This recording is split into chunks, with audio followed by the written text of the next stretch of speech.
Assalamualaikum warahmatullahi wabarakatuh. Kembali lagi di channel Nasihat Kehidupan Misteri. Pada video kali ini kami akan membahas tentang misteri kerajaan Majapahit yang sebenarnya. Siapa yang tidak mengenal dengan kerajaan Majapahit? Salah satu kerajaan terbesar di Indonesia ini digadang-gadang pernah menguasai Nusantara pada zaman dahulu. Ya, itu berarti menguasai seluruh Indonesia dan bahkan sampai ke luar negeri. Usut punya usut, ada kabar yang mengatakan bahwa Majapahit tidak pernah benar-benar menguasai Nusantara sepenuhnya. Wilayah-wilayah yang termasuk dalam penguasaan Majapahit tidak pernah menyetorkan upeti atau membayar kepada raja sepeser pun. Hubungan mereka ini lebih cocok jika dikatakan kerjasama. Kerjasama tersebut adalah menyediakan tempat untuk singgah para pedagang.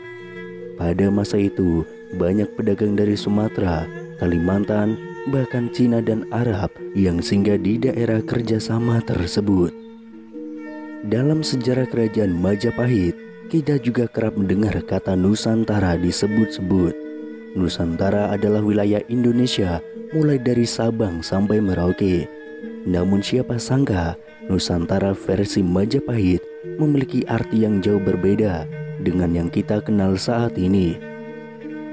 Pada masa Majapahit, Nusa berarti pulau, sedangkan Antara berarti yang lain.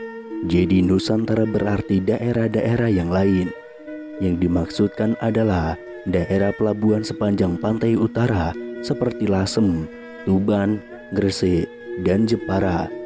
Daerah-daerah ini melakukan kerjasama dengan tujuan menyediakan pelabuhan bagi pedagang dari seluruh Nusantara seperti Sumatera, Kalimantan, Cina, dan bahkan Arab. Hubungan Majapahit dengan wilayah-wilayah lain bisa disebut sebagai mitreka satata atau kerjasama, sehingga membuat Majapahit wajib melindungi partnernya. Kemudian founding father Indonesia juga ikut memperkuat anggapan bahwa Majapahit penguasa Nusantara, terutama Muhammad Yamin. Ia menggunakan kisah penaklukan Nusantara oleh Gajah Mada, yaitu untuk merekatkan hubungan antar para pemuda saat itu. Dengan gembar-gembor Majapahit menguasa Nusantara, ia berharap agar organisasi-organisasi pemuda seperti Jong Java, Jong Sumatera, dan lain-lainnya bersatu. Pemahaman tersebut semakin diperkuat oleh buku yang ditulis oleh Muhammad Yamin, Gajah Mada, Pahlawan Persatuan Nusantara tahun 1945. Dalam buku tersebut terdapat peta Nusantara yang dikuasai oleh Majapahit. Kemudian peninggalan-peninggalan kerajaan Majapahit kebanyakan berada di dalam negeri. Sebuah kerajaan dengan cangkupan kekuasaan yang cukup luas pasti pernah meninggalkan jejak. Sama halnya dengan kerajaan Majapahit yang digadang-gadang sebagai penguasa Nusantara. Majapahit hanya memiliki peninggalan yang kebanyakan berada di tanah Jawa. Sebut saja beberapa di antaranya adalah Candi Suku dan Candi Ceto di Karanganyar, Jawa Tengah, Candi Pari, Jabung, Gapura Waringin Layang yang ada di Jawa Timur. Soal peninggalan Majapahit tidak ada apa-apanya dibandingkan dengan kerajaan Sriwijaya yang memiliki wilayah lebih kecil. Prasasti-prasasti peninggalan kerajaan Sriwijaya tersebar hingga ke wilayah luar negeri.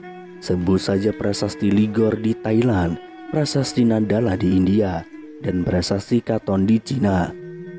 Kemudian banyak juga yang salah kaprah penafsiran Sumpah Palapa. Patih Gajah Mada pernah berujar bahwa dirinya tidak akan bersenang-senang sebelum menyatukan wilayah Nusantara. Dalam sumpah ini, Patih Gajah Mada menyebut kata menyatukan alih-alih menguasai. Dari sumpah tersebut sudah jelas bahwa Patih Gajah Mada tidak berniat untuk menguasai wilayah Nusantara. Ia hanya ingin menyatukan saja.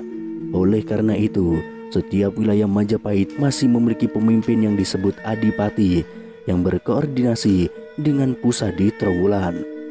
Namun karena kurang sabar, muncul keinginan menguasai salah satu kerajaan, yaitu Pasundan atau Sunda.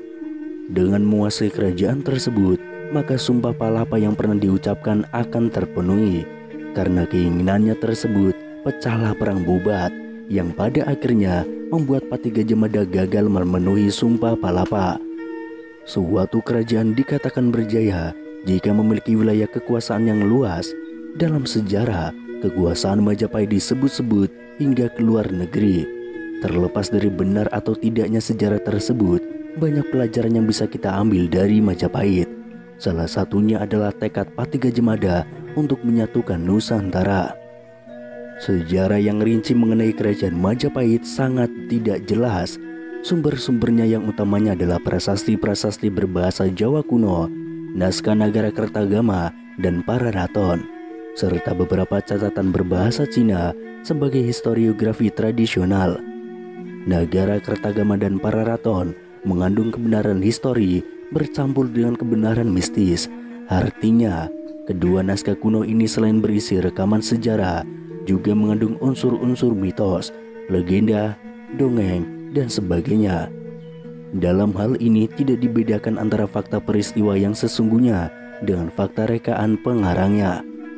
Oleh karena itu, beberapa sejarawan menyaksikan kredibilitas Nagara Kertagama dan Pararaton. Profesor C.C. Burr misalnya memandang kedua naskah itu sebagai dokumen dongeng-dongeng politik religius, bukan dokumen sejarah.